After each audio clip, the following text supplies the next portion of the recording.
abordats pels militars que els van matar, per aquí per aquesta zona d'aquí. Hi ha diverses versions. La de la meva família, la que jo he contat a casa sempre, és que quan van veure una dona la volien violar i ella, quan tenia força, els va sombar i que els van encanyonar i van arribar a córrer, van tirar els tiros i van matar en ell, que va caure aquí, el van enterrar aquí davant. I una altra versió que els volien robar ganado i una altra versió que pot ser que sigui la més verdadera, que quan les forces republicanes van arrencar i se'n van anar, per aquí va quedar molt de material escampat, de menjar, roba, botes i armes i municions i tot això, i que diu que si José i la pastora i el germà estaven buscant material d'aquell per aquí. Van sortir uns moros dels que anaven detrás tirant tiros per fer córrer als republicans, que els van donar l'alto, ells en vez de presentar-se, van entregar-se, això van optar per córrer, els altres els tiren tiros, en tan mala sort que el germà el van matar. També hi ha que diuen que va caure mort aquí. Altres he sentit a dir que si va agafar ahir ferit i que després va vindre aquí a veure i el van trobar mort aquí. L'assumpte és... Ei! On està eixe ara? No està allà dalt? Haurà pujat pel barranquet d'allà i no deu saber tampoc on està la fontanella. Però total, que lo cert és que per aquí, per esta zona, van ser tirotejats i aquí van trobar ell mort. Això sí que és cert. I per on se va escapar ella, us ho ensenyaré ara després. Va tindre més habilitats, va tirar per ahí d'allà que hi ha un despenyadero i per ahí se va escapar. El que sempre sentiré a ma mare, que estaven aquí a la Cova Esposal, que sí, que van escapar a correr, que les van tirar els tiros i van matar ells. Després, claro, des de la cova no es podia veure, però si estaven a la cova i és que podien estar per aquí, per aquests arrimadors de roca. Veure. Ells el que se protegien era de les bombes aquelles que tiraven d'allà. Ells s'amagaven de l'enemic. Van sentir tiros i van veure caure en un. Claro, estar a la cova no podia ser, però estan per aquí per Bosques de Roba, aquí no agrada, pues sí que podien estar per aquí. I clar, tiros este Pinano no el havia. No, i el que han fet és amagar-se més a la cova, en vez de vindre per aquí. Lo raro és que des d'aquí a la voreta del camí i estès molt de temps sense enterrar-lo. Va estar, perquè diu que va estar molt de temps, bastant temps, i que ma mare lo veia com la camisa la tenia solta i ven i bambolejava. Per tant, aquí mateix, en aquest punt, pareix que no sigui. Però, claro, cada un diu, pues... Ahir ja no ens aclarirem, perquè cada un... Dins la cova, si va ser aquí, sí que no podíem veure. Però que van veure caure un o altre d'ells, estan a la cova, clar, si s'entén que estan a la cova, refugiats. És que ells també podien estar per aquí arrimats a les roques. O per ahir va el camí, ja l'heu vist. Después, ya acte seguit, se van presentar uns militares allí a la cova. ¿Qué hacen ustedes aquí? Hombre, miren, nosotros estamos aquí porque ya no podemos estar, que ya las bombas y las balas. Y van pasar. Y después van por... Els nacionals.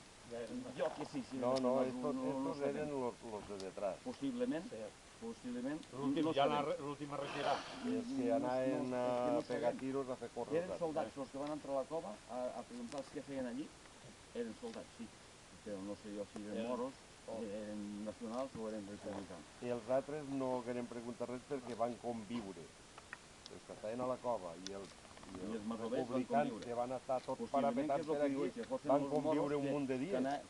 I al mas d'ells, al mas de Marta, anaven els mateixos soldats de la tia Pepa que van anar un munt de dies a beure vi i bevien el cortijo del vino. Els moros van estar molts de dies a la Vallibona i a la part d'allà, perquè com ja us diem, ja sentíem els tiros i feien uns tiros reals. Els moros feien pacum, saps, feien un soroll així. Els altres feien un altre soroll.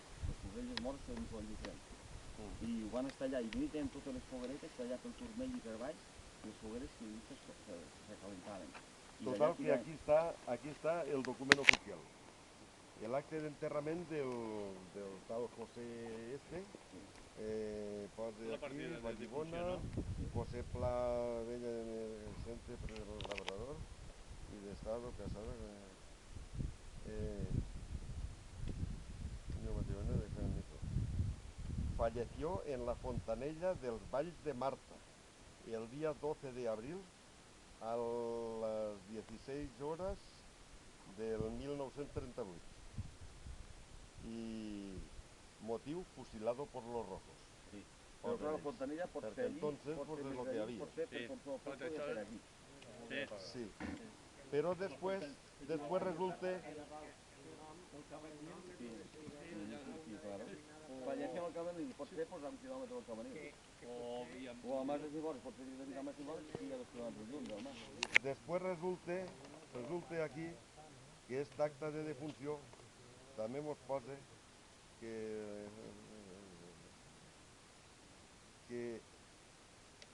que està fechada com si s'hagués desenterrat en aquella fecha, Sí, el 21 de febrero del año 42, Sí, perquè jo vaig estar buscant donde le fueron reconocidos a la viuda y a su hijo los derechos de huérfano y estat de viudedad. O sigui, què vol dir? Que la que va ser viuda d'este senyor va estar 4 anys, Sense cobrar. que era la dona d'un desaparegut de guerra.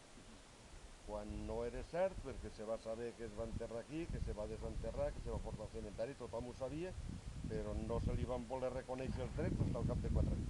Al cap de 4 anys se li van conèixer drets de viuda, i este és el document oficial que consta. Sí, una altra cosa. Aquí estava hasta que el van desenterrar el 42 o antes ja el van portar? No, el van desenterrar el mateix estiu que van matar. Que el van matar i el El van mateix portar a estiu. l'Ajuntament. Que no Perquè està embolicat en una sàbana tots els testimonis que I jo tots me coincideixen en dir el mateix. Pues en el 42. Perquè no van reconèixer el mort hasta allà. Perquè aquí posa que dicho cadáver será enterrado en el cementerio de Vallibona. I com no tenien cadàver van posar una ratlla per damunt. Està tachat per damunt. No tenien cadàver. Això vol dir que l'any 42 no tenien cadàver. Com no tenien cadàver, els va ocorrir Tachar. de tachar-ho. Això vol dir que l'havien enterrat abans, i que l'any aquell que el van reconèixer, doncs no tenien aquell dia un cadàver per enterrar, Solo que- ja s'havia enterrat abans. I Ja. no volien pagar el que li corresponia, doncs van fer l'acte com si... Van reconèixer l'estat de viuda i van reconèixer la lletimitat del fill, però no tenien cadàver i no tenien d'altra cosa. I així pues, la viuda va tindre dret entonces en aquell temps a la cartilla de racionament que la coneguda ja saben lo important que era ella, que un poguera tindre dret a una racioneta i això. Que sobre les racionetes d'aixes, ara que som aquí quadrilla, hi ha molt que parlar-ne també, perquè les racionetes d'aixes en feia un abús. El que controlava el tabaco, perquè el tabaco estava controlat, se n'anava a baixar la saca de Morella i no iba directo a Vallibona. Bajaba pel Mas d'Aloi i el Mas de Querol molt la torre. I allí hi havia un enllaç de Rossell que pujava, traspassaven en aquell part del tabaco i se n'anava per avall. I el delegat de la carn, que teníem que donar-li un tant per cent de les cries que fèiem del ganado, el delegat de la carn venia i s'emportava sempre 2 o 3 arreses més de les que tenies estipulades. Al cap d'una setmana, un tal Raboneta de Rossell baixava per l'hostalat en una rabera de ganado, del que havien recopilat. Encara hi ha testimonis vivients que diuen el que havia de repartir l'arròs a la gent, el que repartia l'arròs, perquè hi havia una ració d'arròs, hi havia una ració de diverses coses. El que havia de repartir l'arròs engordia tocinos en l'arròs que havia de repartir a la gent. Lo criden un dia que se'ls moria un tocino. Un tocino li fa mala panxa, no sé què passa. El maten, el pelen i com li donaven l'arròs sec, i al veure se li va unflar l'arròs, va rebentar el panxó i tenia tota la panxa plena d'arròs. Hi ha testimonis vius encara que ho vam sortir.